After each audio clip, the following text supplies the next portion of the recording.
Hi students, I am Sam here. இன்னைக்கு நம்ம பார்க்கக்கூடிய டாபிக் என்னன்னு பார்த்தீங்கன்னா செல்ஃப் இண்டக்ஷன், தன்மின் தூண்டல் அப்படின்னு சொல்லி நம்ம பார்க்கணும். சரிங்களா? சரி, இதுக்கு வந்து இன்ட்ரோடக்ஷனா நான் என்ன சொல்றேன்னா 3 டைப் ஆஃப் காயில் நான் எடுத்துருக்கேன். முதல்ல வந்து என்ன சொல்றேன்னா காட்டுறது வந்து சொலினாய்டு. சரிங்களா? அடுத்து வந்து ஒரு காயில் கொடுத்துருக்கேன், அடுத்தது வந்து ஒரு டொராய்டு கொடுத்துருக்கேன். சரிங்களா? இந்த 3 இதையும் பாருங்க, 3லயும் கரண்ட் பாஸ் ஆகும்போது அல்லது மின்னோட்டம் பாயும் பொழுது என்ன நடக்கும்? இது வந்து ஒரு சொலினாய்டு. இதுக்குள்ள மின்னோட்டம் எப்படி செல்லும், இதுக்குள்ள மின்னோட்டம் எப்படி செய்யும், எப்படி செல்லும். இது வந்து ஒரு டொராய்டு, சுத்தி சுத்தி சுத்தி வச்சிருக்காங்க அப்படின்னா இதுக்குள்ள மின்னோட்டம் இந்த 2 வயர்ல நம்ம கொடுக்கும்போது மின்னோட்டம் எப்படி பாயும், கரண்ட் எப்படி போகும். அப்ப அது போகும்போது அதை சுத்தி என்ன உண்டாகும்? காந்தப்புலம் உண்டாகும். இதுதான் மெயினான கான்செப்ட், காந்தப்புலம் உண்டாகுது. ஃபார் எக்ஸாம்பிள் இதை எடுத்திருக்கேன். இதுல ஒரு கீ வச்சுக்கீங்க, இது ஒரு காயில். சரிங்களா? இதுல ஒரு பேட்டரி அணைச்சிருக்கிறேன், ஒரு சாவியை போட்டேன், கீயை போட்டாச்சு. போட்ட உடனே என்ன ஆகும்? கரண்ட் வந்து இப்படி ஃப்ளோ ஆகும், இப்படி போய் இப்படி வெளியில வரும். இப்படி வரும்போது என்ன ஆகுதுன்னா இதுல வந்து காந்த புலம் உண்டாகும். இதை சுத்தி என்ன உண்டாகும்? காந்த புலம் உண்டாகும். இப்ப இதை வந்து சுத்தி காந்த புலம் உண்டாகும்னா இந்த மாதிரி போடலாம், படம் போடலாம்.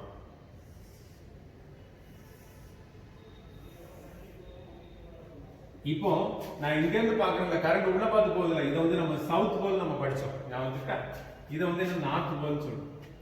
இது வடமுனை, இது வந்து தென்முனைன்னு எடுத்துக்கிறோம். இப்போ அந்த காந்த விசை கோடுகள் வந்து எப்படி இருக்கும்? இப்படி இருக்கும், இந்த மாதிரி. அதே போல இங்க இப்படி இருக்கும், இந்த மாதிரி செல்லும். அப்போ உள்நோக்கி போகுது, உள்நோக்கி போகுது, இந்த வெளிநோக்கி வெளியே வருது. சரியா? Right right. இந்த மாதிரி இந்த மாதிரி உள்ள நோக்கி போகுது. புரியுதா? ரைட். சரி, இப்போ இதை சுத்தி காந்த விசை கோடுகள் உண்டாகும். அப்போ காந்த விசை கோடுகள் அதனுடைய எண்ணிக்கை கூடிக்கிட்டே இருந்துச்சுன்னா அந்த பிளக்ஸ் சொல்றோம்ல, காந்த விசை கோடுகளுடைய எண்ணிக்கை அதிகரிக்கும் போது அது உள்ளுக்குள்ள வந்து என்ன உண்டாகும்? ஒரு இஎம்எஃப் உண்டாகும் சொல்லி படிச்சோம். சரி, இது நம்ம ஜெனரலா நம்ம பார்ப்போம். இது வந்து நமக்கு என்ன தெரியுது? கரண்ட்டை கொடுக்கறனால இதுல வந்து மேக்னெட்டிக் ஃபீல்ட் வந்து ஜெனரேட் ஆகுது. கரண்ட்டை கொடுக்கறனால மேக்னெட்டிக் ஃபீல்ட் ஜெனரேட் ஆகுது. இதனுடைய டர்ன்ஸை பொறுத்து அது n நம்பர் ஆஃப் டர்ன்ஸ் சொல்லிட்டு நம்ம குறிப்பிடுறோம். இப்போ நான் இதை எப்படி எழுதலாம்? ஐங்கிற கரண்ட்டை கொடுக்கறனால என்ன உண்டாகுது? மேக்னெட்டிக் ஃப்ளக்ஸ் உண்டாகுது, 5B. Number of turns கொடுக்கறனால n5B அப்படி நம்ம சொல்றோம். அப்படிதானே? அப்ப அந்த n5B is directly proportional to I அல்லது I is directly proportional to n5B. புரியுதா? சரி, இப்போ இந்த ப்ரொபோர்ஷனல் இப்போ இப்படி எழுதலாமா? n5B is equal to L into I. இந்த Lங்கிறத நான் என்ன சொல்லலாம்? Self induction of a coil. இந்த காயிலுடைய செல்ஃப் இண்டக்ஷன் அல்லது தன்மின் தூண்டல் n அப்படி நம்ம குறிப்பிடுறோம். அப்ப அந்த L is equal to என்ன போடலாம்? L is equal to n5B divided by I. இப்போ இந்த Iங்கிறது வந்து 1 ஆம்பியர் ஆக இருக்குமானால் என்னது? அதை நம்ம பார்க்கலாம். 1 ஆம்பியர் ஆக இருந்தால் 1 ஆம்பியர் மட்டும் நான் கொடுக்குறேன்னு வச்சுக்கேன். 1 ஆம்பியர் கரண்ட் போச்சுன்னா L is equal to n into 5B ன்னு வந்துடும். L is equal to n into 5B ன்னு வந்துடும். புரியுதா? இது வந்து இந்த மாதிரி இருக்கும். சரி, நமக்கு வந்து ஃபாரடேயுடைய இண்டக்ஷன் லா வந்து நமக்கு தெரியும். Faraday's laws of magnetic induction என்னங்கிறது நமக்கு தெரியும். சரிதானா? ஃபாரடேயுடைய மின்காந்த விதிகள் என்னங்கிறது நமக்கு தெரியும். என்னது? இந்த பாரு, இதுவும் அதே சர்க்யூட் தான் நான் போட்டிருக்கேன், கொஞ்சம் வித்தியாசப்படுத்திருக்கேன் பாரு. இதுல கரண்ட் இது I தான் போகுது, இப்படி வெளியில தான் வருது. ஒரு சுவிட்ச் தான் போட்டிருக்கிறேன், இதுல ஒரு பேட்டரி தான் கொடுத்திருக்கிறேன், மின்கலம் தான் கொடுத்திருக்கிறேன். சரிதான்? இங்க வந்து பாரு, ஒரு ரியோஸ்டாட் கொடுத்திருக்கிறேன். எதுக்கு? கரண்ட்டை மாற்றி அமைக்கிறதுக்காக, கரண்ட்டை கூட்டி குறைச்சி அமைப்பதற்காக நான் என்ன பண்றேன்? இது வந்து கூட்டி குறைச்சி இது பண்றேன். இப்போ கூட்டி குறைக்கும் போது மின்னோட்டம் வந்து கூடுது, குறையுது. அப்ப மின்னோட்டம் கூடும் போது காந்த விசை கோடுகளுடைய எண்ணிக்கை வந்து கூடும். அப்ப காந்த விசை கோடுகள் எண்ணிக்கை அடைவது ஃப்ளக்ஸ் வந்து சேஞ்ச் ஆகுது. அப்படிதானே? 4ங்கிறது வந்து 5 ஆகலாம், 10 ஆகலாம், 20 ஆகலாம், அப்படி கூடிட்டே போகலாம். அப்போ ஃப்ளக்ஸ் இன்க்ரீஸ் ஆகும்போது இந்த காயிலுக்குள்ள என்ன உண்டாகுது? EMF உண்டாகுது, மின் இயக்கு விசை உண்டாகுது, மின் இயக்கு விசை உண்டாகுது. அப்ப அதுக்கு நம்ம ஃபார்முலா படிச்சிருக்கோம். psi is equal to minus of d by dt of என்ன சொல்றோம் n into 5b நம்ம படிச்சிருக்கோம், ஏற்கனவே நம்ம படிச்சிருக்கோம். சரிதானா? But psi is equal to psiங்கிறது என்ன சொல்றோம் மின் இயக்கு விசை அப்படி சொல்லலாம், அல்லது EMF. இது உள்ளுக்குள்ள EMF ஒண்ணு உண்டாகுது இல்ல, அந்த EMF எவ்வளவு? EMF is equal to minus. மைனஸ்னா என்னது? ஏன் மைனஸ் போடுறோம்? இதுக்கு நேர் எதிர் திசையில் அது உண்டாகுது. அப்ப minus of d by dt of n into 5b. dtங்கிறது வந்து காலத்தை குறிக்குது. காலத்தை குறித்து கொஞ்சம் கொஞ்சமா நம்ம கூட்டிட்டு வரோம், அத கொஞ்சம் கொஞ்சமா குறைச்சிட்டு வரோம். அதான் அந்த காலம்ங்கிறது வருது. சரிதான்? n5b. அப்ப இந்த n5b க்கு பதிலா நான் என்ன பண்ணலாம்? is equal to minus of d by dt of L into I போடலாமா இல்லையா? சோ L னா என்னது? அப்ப இது எப்படி எழுதலாம்? is equal to minus of L into di divided by dt. சரியா? ரைட். அப்ப L is equal to எவ்வளவு? minus of sigma divided by di divided by dt. புரியுதா? இதுதான் என்ன சொல்றோம் self inductance of a coil அப்படின்னு சொல்றோம். சரி, இப்போ பாரு, இதுக்கு நம்ம வந்து யூனிட் பார்க்கலாமா, அலகு கண்டுபிடிக்கலாமா? இது வந்து என்ன சொல்றோம் மின் இயக்கு விசை, அதுக்கு வந்து என்ன இருக்கும் வோல்ட் இருக்கும். மின்னழுத்த வேறுபாடு V தான் குறிப்பிடுறோம். di di னா என்னது கரண்ட், கரண்ட்க்கு என்ன சொல்றோம் டிவைடட் பை ஆம்பியர் போடுவோமா இல்லையா? டிவைடட் பை dt, dt னா என்னது காலம். அப்ப காலத்துக்கு என்னது செகண்ட். இந்த செகண்ட் வந்து எங்க வந்துரும் மேல வந்துரும், அப்படிதானா? அப்ப s போடலாமா? ஆம்பியர்ங்கிறது வந்து மேல வந்துச்சுன்னா என்ன பண்றோம் -1 போடுறோம். இதுதான் இண்டக்டன்ஸ். புரியுதா? அப்ப L is equal to V into A S into S per ampere. voltage second per ampere. புரியுதா? சொல்ல புரிஞ்சிருக்கும்னு நினைக்கிறேன். புரியுதா? ரைட். இப்போ 1 ஆம்பியர் கரண்ட் ஃப்ளோ ஆகுதுன்னு வச்சுக்கீங்க.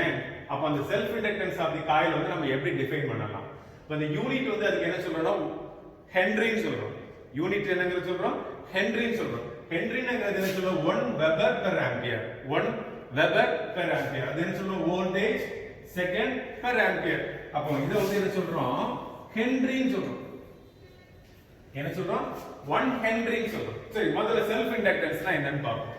1 ஆம்பியர் கரண்ட் வந்து அதுல ஃப்ளோ ஆகுது. எதுல? இந்த இடத்துல I is equal to 1 ampere current வந்து ஃப்ளோ ஆகுது. 1 ஆம்பியர் கரண்ட் ஃப்ளோ ஆச்சுனா self inductance of the coil is defined as the flux linkage.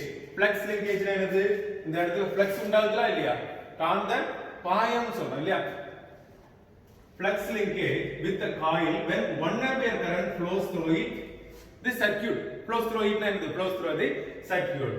தன்மின் தூண்டல் எண் என்பது 1 ஆம்பியர் மின்னோட்டம் 1 ஆம்பியர் மின்னோட்டம் பாயும்போது அக்கம்பி சுருளில் ஏற்படும் பாய தொடர்பாகும்.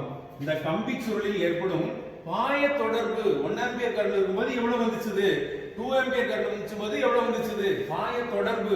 இதோட இந்த கம்பி சுருளோட தொடர்புடைய பாயம். சரிங்களா? ரைட். அடுத்து பாரு, இத வந்து நம்ம என்ன சொல்றோம் ஹென்ரின்னு குறிப்பிடுறோம். இந்த வேல்யூவை 1 Henry is equal to 1 weber per ampere. அல்லது என்ன சொல்றோம் 1 வோல்டேஜ் செகண்ட் per ampere. அது வந்து என்ன சொல்றோம் 1 ஹென்ரின்னு சொல்றோம். அந்த 1 ஹென்ரிங்கிறத நம்ம எப்படி டிஃபைன் பண்ணலாம்? the inductance of the coil is 1 henry. the inductance of the coil is 1 henry. இதுல உண்டாகக்கூடிய இண்டக்டன்ஸ் வந்து 1 henry. எப்போ? if a current changing at a rate of 1 ampere per second, if a current is changing at a rate of, இதுல என்ன பண்றோம் திருக்கிட்டே இருக்கு, அப்படியே அங்கேயுமா move பண்ணுவோம்ல, changing at a rate காலத்தை பொறுத்து சொல்றோம், changing at a rate of 1 ampere per second induces, இதனால இதுல வந்து என்ன ஆகுது induction ஆகுது, induces an opposite EMF of 1 volt in each. இப்போ என்ன ஆகுது இது உள்ளுக்குள்ள ஒரு ஆப்போசிங் EMF, இதுல வந்து என்ன சொல்றோம் ஒரு EMF வந்து ஒன்னு கிரியேட் ஆகுதுன்னு சொல்றோம். மின் இயக்கு விசை வந்து ஒன்னு கிரியேட் ஆகுது. எப்படி இப்படி போச்சுன்னா அதுக்கு நேர எதிர் திசையில உண்டாகுது ஆப்போசிட் EMF. சரிங்களா? அதான் என்ன சொல்றோம் 1 ஹென்ரின்னு சொல்றோம். ரைட். கம்பி சுருளில் மின்னோட்டம் மாறும் வீதம் 1 ஆம்பியர் per second எனும்போது கம்பி சுருளில் தூண்டப்படும் எதிர்மின்னிவிக்க விசை தான் சொன்னேன். எதிர்மின்னிவிக்க விசை 1 வோல்ட் என அமையுமானால் 1 வோல்ட் என அமையுமானால் இதுல வந்து EMF வந்து 1 வோல்ட் என அமையுமானால் அக்கம்பி சுருளின் தன் மின் தூண்டல் எண் 1 ஹென்றி ஆகும். 1 ஹென்றி ஆகும். புரிஞ்சிருக்கும் நினைக்கிறேன். சரிங்களா? இப்போ இந்த காயில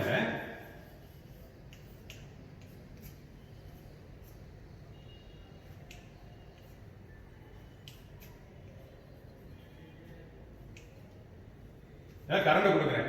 கொடுக்கும்போது என்ன ஆகுது, இதுல வந்து என்ன ஆகுது, ஃப்ளக்ஸ் உண்டாகுது. சரிதானா?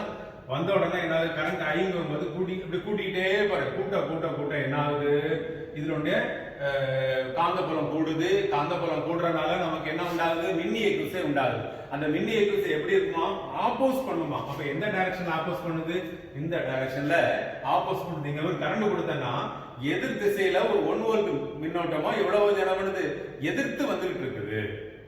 சரியா? சரி, இப்ப கூட்டும் போது எதை, ரியோஸ்டேட்டை நான் கூட்டிட்டு இருக்கும்போது, கரண்ட நான் கூட்டிட்டு இருக்கும்போது, மின்னோட்டத்தை கூட்டிட்டு இருக்கும்போது, இப்போ நான் குறைக்க ஆரம்பிச்சேன்னு வச்சுக்கீங்க. குறைக்க ஆரம்பிக்கும் போது என்ன ஆகும், அதனுடைய வேல்யூ குறையும். அதே நேரத்துல என்ன ஆகும்னா அந்த EMF வந்து இந்த டைரக்ஷன்ல மூவ் ஆகும். சரியா? அப்போ கூடவும் கூடாது, குறைக்கவும் கூடாது. நல்லா கவனிக்கணும். கூடவும் கூடாது, குறைக்கவும் கூடாது. சரிதானா? புரியுதா? இதுதான் இனர்ஷியல்னு சொல்றோம். புரியுதா? சொல்ல புரிஞ்சிருக்கும்னு நினைக்கிறேன். சரிதானா? செல்ஃப் இண்டக்ஷன் அல்லது தன் மின் தூண்டல், இது ஒரு முக்கியமான டாபிக். நல்லா பாத்துக்க. ரைட்?